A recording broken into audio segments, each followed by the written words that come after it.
I married my college sweetheart, and after several years of marriage, we decided to try to have kids, and we struggled for several years with infertility. So after several years of infertility, we decided to adopt, and we're blessed with a sweet girl, and it was just an amazing miracle in our lives, and an amazing blessing.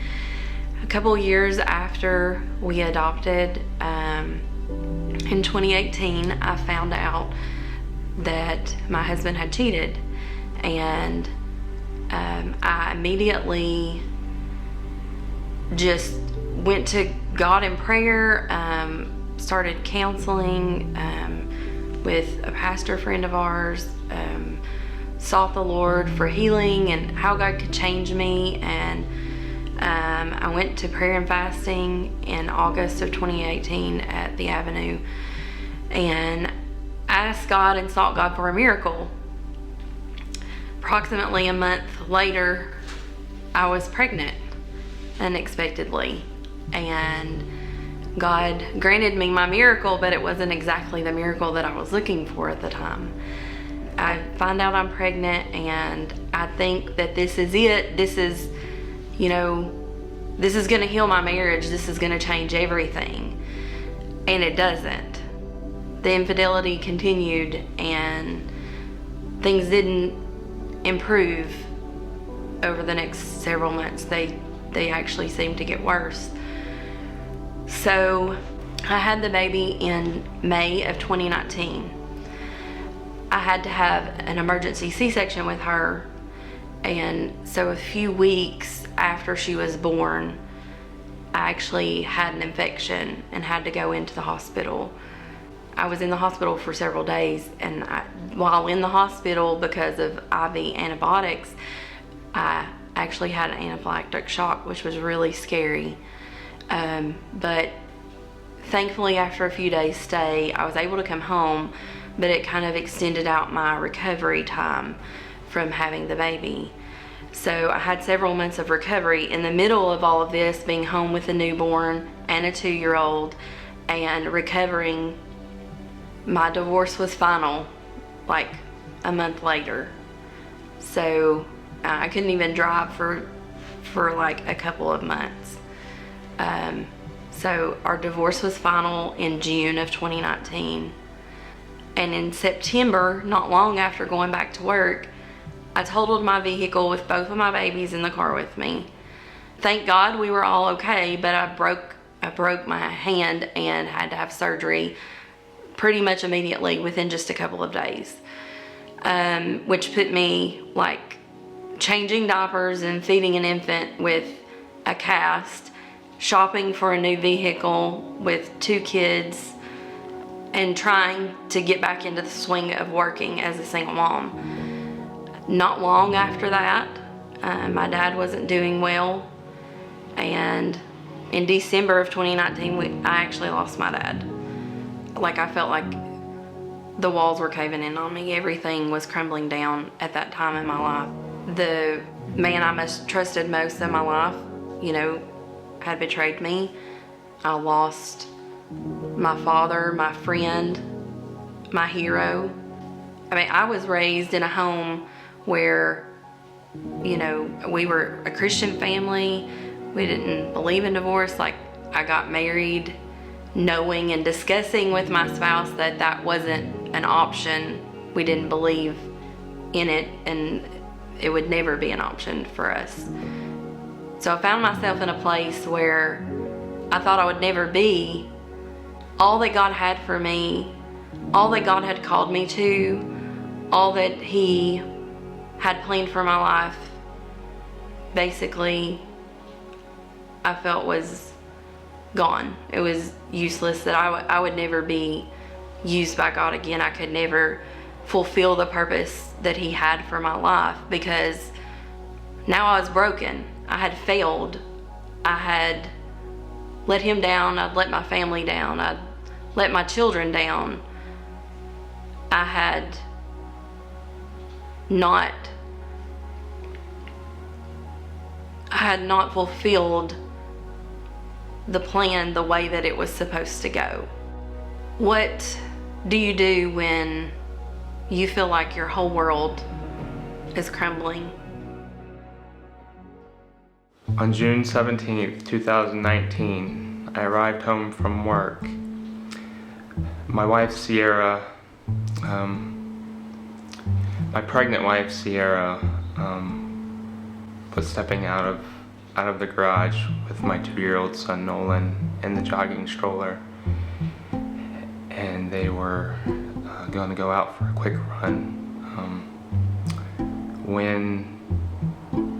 As I approached home, I got a ding on my phone for severe weather, and when I stepped out of the car, she knew that a thunderstorm was approaching, and she asked me, how long do I have?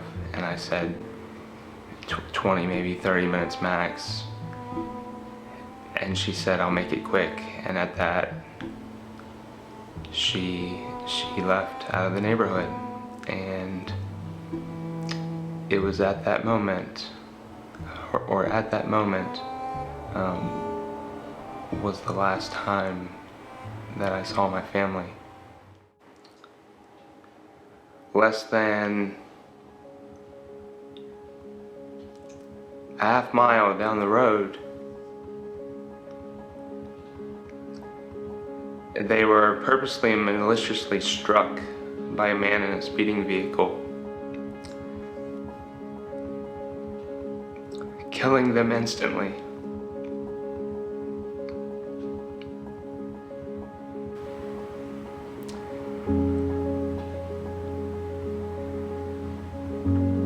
Just the day before, on Father's Day, Nolan and I walked into the Avenue Church, hand in hand, and a day later, they were gone.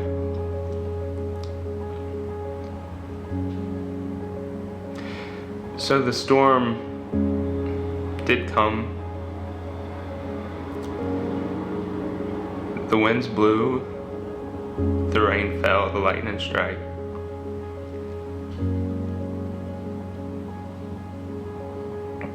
And all that was left was the sound of thunder echoing in my head.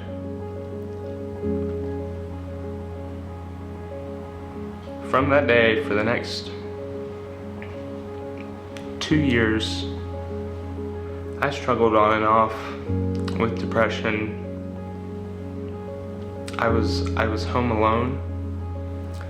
With COVID, there wasn't really a lot open or available to me outside of my home, so it was really easy to avoid interaction with other people. And because of that, it was easy to slip into a deep, dark place. On the outside, from the exterior, from everybody's point of view, everything looked fine. But inside, there was a war going on. I was drinking heavily to erase the pain. I was longing for that intimacy that I once had. And so I created a pornography addiction, and I felt so guilty and ashamed. One thing I felt like I had control over was my physical well-being, and because of that, I got out of the house, and that's when I started walking and hiking. One day I approached the area where they were killed. On the side of the road, there's a little wooden cross with their names in white: Sierra, Nolan, and baby Cahoon. And I just stood there and I prayed, Lord, if it is your will, please take my life. It's not that I wanted to die. I wasn't looking to step out in front of an oncoming car or a train or anything like that. I just wanted the pain to go away. You know?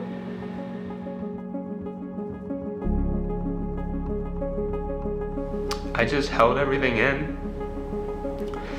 I had a hard time seeking anybody else outside of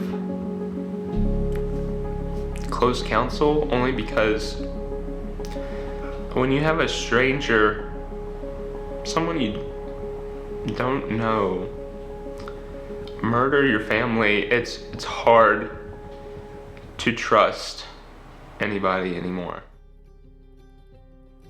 Even though I had prayed and fasted throughout all of this that had gone on, I had really sought the Lord and asked Him to,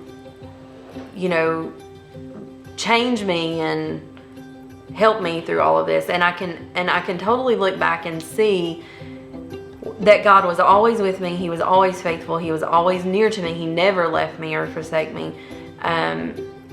I know that He was with me, but yet I still felt so alone and so abandoned. But there came a point where I really began to seek the Lord and ask Him for His will in my life again, and ask Him to use me. And I just began to pray the prayer of, God, search me and try me, and see if there's any wicked way in me. God, reveal anything in me that's not like You, that's not pleasing to You. And I really began praying that steadfastly and wholeheartedly in January of 2021.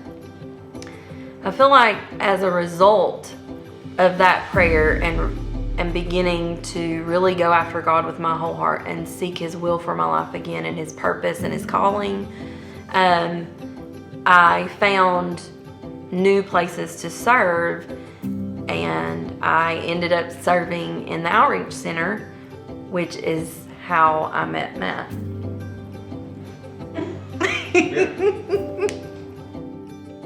I got to a point where I realized I needed to